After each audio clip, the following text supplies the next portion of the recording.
Hello friends, कैसे हैं आप लोग। उम्मीद करता हूँ आप सब बढ़िया होंगे और आपकी तैयारी बढ़िया चल रही होगी। तो आज अपन बात करेंगे जेल प्रहरी और फॉरेस्ट गार्ड के फाइनल रिजल्ट के बारे में कि फाइनल रिजल्ट कब आएगा। मैंने एक वीडियो बनाया था, उसमें बताया था कि आपका रिजल्ट सितंबर अक्टूबर का शायद बताया था, अक्टूबर स्टार्टिंग का बताया था मे भी मुझे, क्योंकि पुराना वीडियो 2-3 महीने पहले का। तो आज उस पर बात करेंगे कि रिजल्ट क्यों नहीं आया और अब कब आने की उम्मीद है, ठीक है। और दूसरा बात करेंगे मेडिकल पे कि मेडिकल की प्रोसेस क्या होती है दोनों के लिए, फॉरेस्ट गार्ड और जेल प्रहरी दोनों के लिए, ठीक है।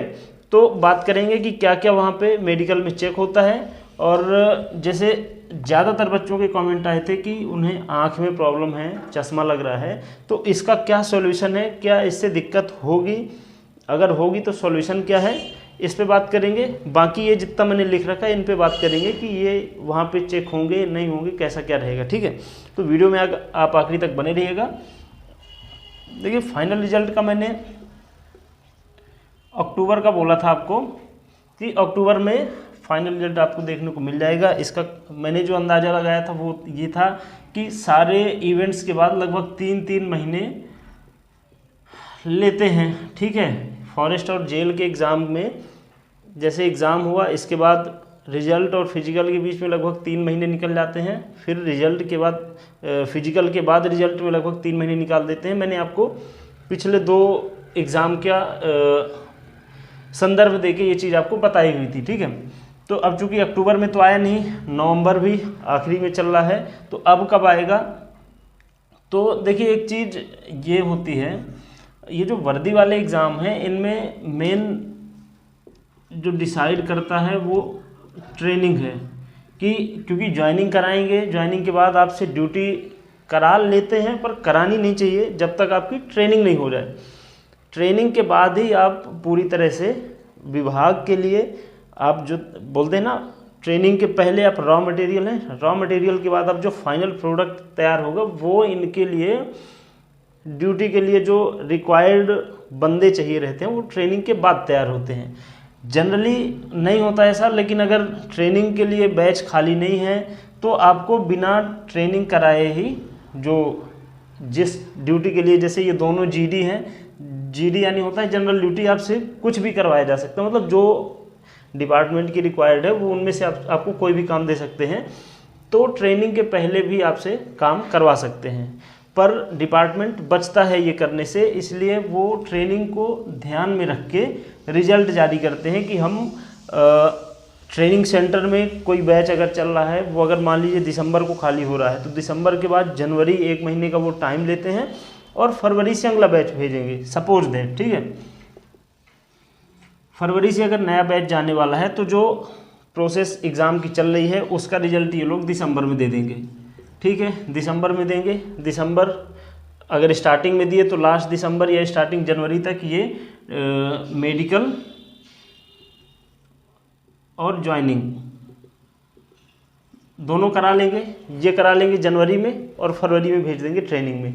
तो ऐसे इनका रिजल्ट डिसाइड होता है कि इनको कब देना है, ठीक है। तो चूंकि अक्टूबर में दिए नहीं, इसका मतलब ये है कि या तो फॉरेस्ट का जो ट्रेनिंग सेंटर होगा या जेल वाले, तो चूंकि इनका क्या है, जेल का सिस्टम थोड़ा सा अलग है, ये पैरामिलिट्री में भेजते हैं ट्रेनिंग के लिए। जैसे मेरी खुद CISF में हुई थी, कुछ लोगों को BSF भेजते हैं, कुछ SSB भी जाते हैं, ठीक है। तो मतलब सारे जो पैरामिलिट्री फोर्स हैं तो वहाँ भेजा जाता है। तो हम लोगों का मतलब जेल वालों का तो ऐसा है कि ये डिसाइड करते हैं, अगर ट्रेनिंग सेंटर खाली है तो ठीक है, नहीं जेल का एक ट्रेनिंग सेंटर है भोपाल में, वहाँ भेज देते हैं। मेन मैटर कर रहा है फॉरेस्ट का, इस वजह से रिजल्ट नहीं आ रहा होगा। हो सकता है ट्रेनिंग सेंटर में भी बैच चल रहा हो, खाली नहीं हो, इसलिए ये लोग रिजल्ट को थोड़ा सा और देर करने की कोशिश कर रहे हैं, ताकि जैसे ज्वाइनिंग हो वैसे इनकी ट्रेनिंग शुरू कर दे, ठीक है। तो अभी अपन उम्मीद कर सकते हैं कि दिसंबर में आपका रिजल्ट आ जाना चाहिए।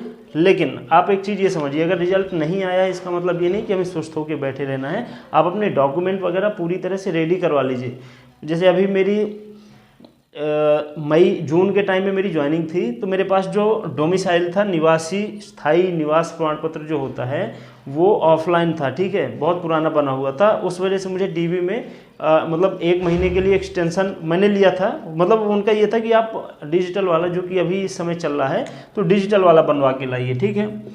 तो मैंने तो चूँकि उन्हें दे के आवेदन वगैरह 1 महीने का टाइम ले लिया था और डिजिटल बनवा के फिर वहाँ पे मैंने लगा दिया था। तो आपकी ये रिस्पॉन्सिबिलिटी बनती है कि जब तक आपका रिजल्ट आने वाला है, अब आपको ये तो पता होगा जिन लोगों के नंबर अच्छे हैं कि भाई हमारा फाइनल सिलेक्शन तो हो जाएगा, तो आप तब तक डॉक्यूमेंट वगैरह रेडी करवा सकते हैं। तो दिसंबर में हमें रिजल्ट देखने को मिल जाएगा। अब बात कर लेते हैं मेडिकल पे। तो मेडिकल में देखिए ऐसा कि इन दोनों का जो मेडिकल है, आपको ज्वाइनिंग के टाइम पे मेडिकल खुद से बनवा के ले जाना पड़ता है। इसकी प्रोसेस क्या होती है, जो डिस्ट्रिक्ट हॉस्पिटल होते हैं, ठीक है, हर ज़िले में डिस्ट्रिक्ट हॉस्पिटल होता है, हमें पता है। इसमें जनरली बुधवार को यानी वेडनेसडे को एक मेडिकल बोर्ड बैठता है जिसमें एक प्रेसिडेंट होता है और 4 इसके मेंबर होते हैं। ये मेडिकल बोर्ड आपका मेडिकल करेगा और फिर डिसाइड करेगा कि आप इस पद के लिए या कि इस पद के लिए या कि जो भी जिस भी जगह आपको ज्वाइनिंग लेनी है उसके लिए आप मेडिकली फिट हो या अनफिट हो, ठीक है।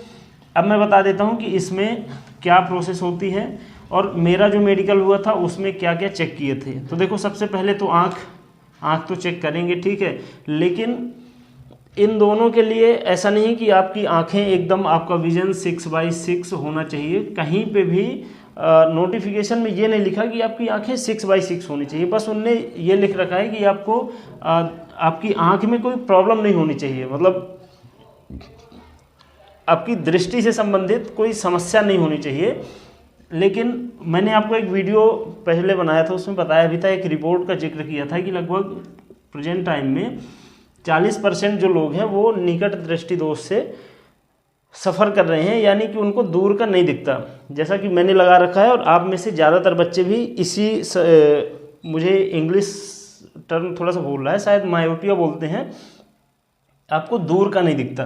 तो 100 में से 40 लोग सफ़र कर रहे हैं, यानी कि हर वर्दी वाले पद के लिए इतना टफ मेडिकल नहीं रख सकते, नहीं तो ये 40 तो सीधे मेडिकल में ही बाहर हो जाएंगे हर 100 में से, है ना। तो इसलिए 6/6 आई विज़न केवल आर्मी हो गया, मतलब जो फोर्सेस होती हैं वहाँ पे, और आरपीएफ लेता है, क्योंकि आरपीएफ उनको है ना, उनकी जनरली रात में जो ड्यूटी लगती है उसमें आपको आँख मजबूत होना ज़रूरी है। क्योंकि मेरे एक आध दो दोस्त हैं, मैं देखता हूँ वो लाइट वगैरह टॉर्च वगैरह मारते हैं, तो उनको थोड़ा लंबी दूरी के लिए ठीक से देखना ज़रूरी है, तो वहाँ पे लेते हैं। बाकी यहाँ पे आपका 6/6 नहीं लेते हैं। आपको आँख में अगर दिक्कत है तो चश्मे के साथ, चश्मा लगाने के साथ आपकी समस्या अगर सॉल्व हो जाती है, मतलब आपका जो आई विज़न है विद स्पेक्स यानी चश्मे के साथ, अगर वो 6/6 हो रहा है यानी चश्मा लगाने के बाद आपको ठीक दिख रहा है, तो आप इससे पास हो जाओगे। आपको कलर ब्लाइंडनेस नहीं होनी चाहिए। कलर ब्लाइंडनेस जनरली बहुत कम आपको मिलेंगे जिनको कलर ब्लाइंडनेस होगी। उनको क्या रहता है कि आपने देखा होगा, कोई इमेज दिखाते हैं ऐसे धब्बे धब्बे रहते हैं, उसमें बीच में लाल वाले धब्बों से लिखा रहता है, मतलब उनका कि कॉन्ट्रास्ट बनता है। जिनको कलर ब्लाइंडनेस होती है, अगर उनको एक कॉन्ट्रास्ट वाली इमेज दिखाई जाए जिसमें लाल और हरे 2 रंग के चित्र हों, तो वो आपस में मर्ज हो जाते हैं, उसको समझ नहीं आता कि हरा कौन सा है लाल कौन सा है। तो आपको कलर ब्लाइंडनेस नहीं होनी चाहिए। अगर कलर ब्लाइंडनेस है तो आप फिर बाहर हो जाओगे, ठीक है। इसमें क्या, आप किसी भी वर्दी वाली पोस्ट में कलर ब्लाइंडनेस है तो आप बाहर हो। अगर आपको चश्मा लग रहा है, मैंने इसमें इसीलिए चश्मा लिख रखा है, अगर आपको चश्मा लग रहा है तो आप बेधड़क अंदर हो। बस चश्मा लगाने के बाद आपको दिखना चाहिए, ऐसा नहीं कि चश्मा लगाने के बाद भी आपको धुंधला दिख रहा है, चश्मा लगाने के बाद आपको ठीक दिखना चाहिए। इसके अलावा जब आप मेडिकल कराने जाओगे तो उसमें मतलब बने रहते हैं, कॉलम बने रहते हैं। आपका आई टेस्ट हो गया, इसके बाद आपका बीपी देखेंगे, शुगर टेस्ट भी कर लेते हैं कभी कभी, जैसे मेरा तो नहीं किए थे लेकिन कुछ लोगों का शुगर टेस्ट किए थे। यूरिन टेस्ट करते हैं, ब्लड टेस्ट करेंगे। तो इनसे क्या डिसाइड हो जाएगी, हालांकि ब्लड टेस्ट में ही शुगर टेस्ट भी हो जाता है, ठीक है। इसके अलावा ये हो गई जो कि आपको करानी रहती है मेडिकल बोर्ड में जाने से पहले। वो अपनी रिपोर्ट लगा देंगे कि हाँ इनकी आई विज़न बिना चश्मे के इतना है, चश्मा लगाने के बाद इनको ठीक दिखता है, बीपी इतना है, शुगर इतना है, यूरिन टेस्ट में ये समस्याएं अगर हैं तो समस्याएं बता देंगे, ब्लड टेस्ट कर लेंगे, ठीक है।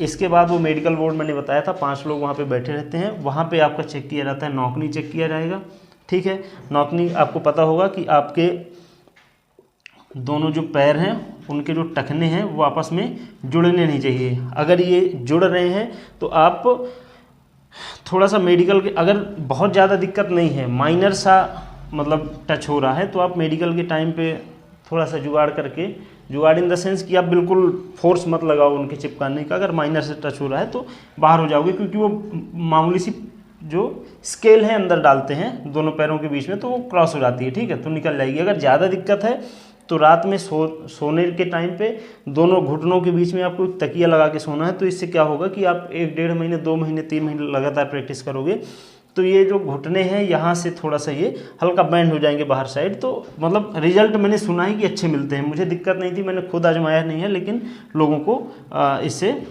मिलती है राहत, ठीक है। दूसरा फ्लैट फुट।